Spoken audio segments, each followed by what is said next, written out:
नमस्कार, मैं नित्या सिंह, आप सभी का स्वागत है प्रजातंत्र टीवी में। आज हम बात करेंगे लोकसभा चुनाव को लेकर। लोकसभा चुनाव में या कोई भी चुनाव, लोकसभा चुनाव हो या विधानसभा चुनाव हो, पक्ष और विपक्ष दोनों आमने सामने होते हैं और दोनों एक दूसरे की बराबरी की टक्कर देने का कोशिश करते हैं।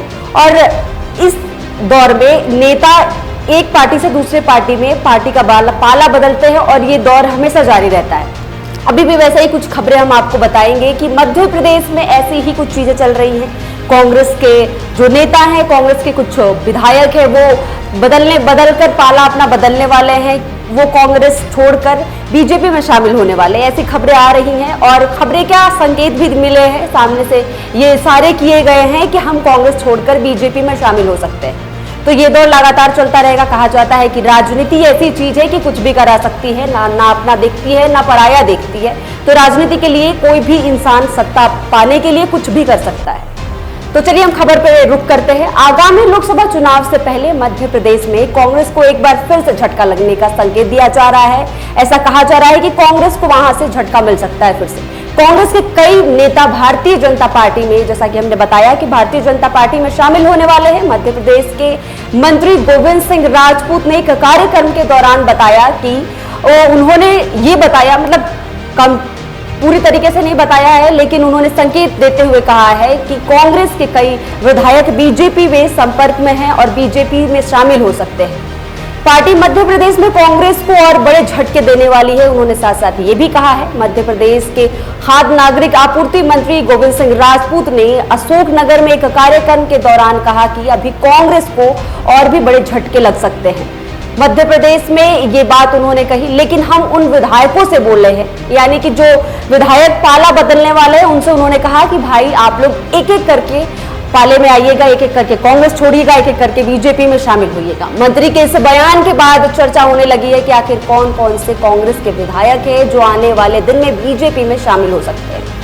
चर्चा काफी तेज है। आपको बता दें, कमलनाथ के गढ़ में लग सकती है सेंध, यानी कि कमलनाथ जो है उनके पाले के विधायक शामिल हो सकते हैं बीजेपी में। सूत्रों के मुताबिक कमलनाथ के गढ़ में विधायक यानी कि बीजेपी बहुत बड़ी सेंध मार सकती है। मध्य प्रदेश की अमरावती सीट से विधायक कमलेश शाह ने बीजेपी में शामिल होने के बाद विधायक पद से इस्तीफा दे दिया। उनके इस्तीफा को मंजूर भी कर लिया गया और अब अमरावती में उपचुनाव होंगे। इस बीच ये खबर है कि जुनारदेव में कांग्रेस विधायक सुनील उइके और पांडुर विधायक नीलेश उइके भी कांग्रेस छोड़ सकते हैं।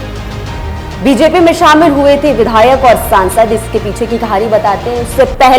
इससे पहले बीते 28 मार्च को कांग्रेस के 2 पूर्व विधायक और एक पूर्व सांसद सहित 600 कार्यकर्ता बीजेपी में शामिल हुए थे। इसमें जबलपुर से कांग्रेस को पूर्व विधायक नीलेश अवस्थी और अजय यादव के नाम शामिल हैं। वहीं पूर्व सांसद डॉक्टर राम लखन सिंह ने भी अपने समर्थकों के साथ बीजेपी का दामन थामा है।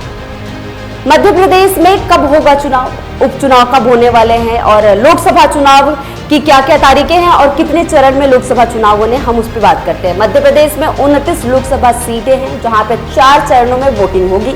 पहले चरण में 6 सीट के लिए 19 अप्रैल को वोटिंग होगी। दूसरे चरण में 7 सीट के लिए 26 अप्रैल को मतदान किया जाएगा। वहीं तीसरे चरण में 8 सीट के लिए 13 मई और चौथे फेज में 8 सीट के लिए 13 मई को वोटिंग की जाएगी। चुनाव के नतीजे 4 जून को आएंगे। ऐसे ही तमाम खबरों के लिए और राजनीति में फेरबदल का ये दौर जारी रहता है। ऐसे ही कभी अगर किसी नेता को लगता है कि हमारे लिए पक्ष अच्छी है, विपक्ष अच्छी है, यानी सत्ताधारी पार्टी बढ़िया है, तो वो उसके पास जाएगी और उसे लगेगा कि हमें यहाँ पे राजस्व, हमारा सत्ता यहीं बरकरार रखना चाहिए, तो वो वहीं पे रहेगी मौजूद। तो ऐसा दौर हमेशा जारी रहेगा, हमेशा देखने को मिलता रहेगा।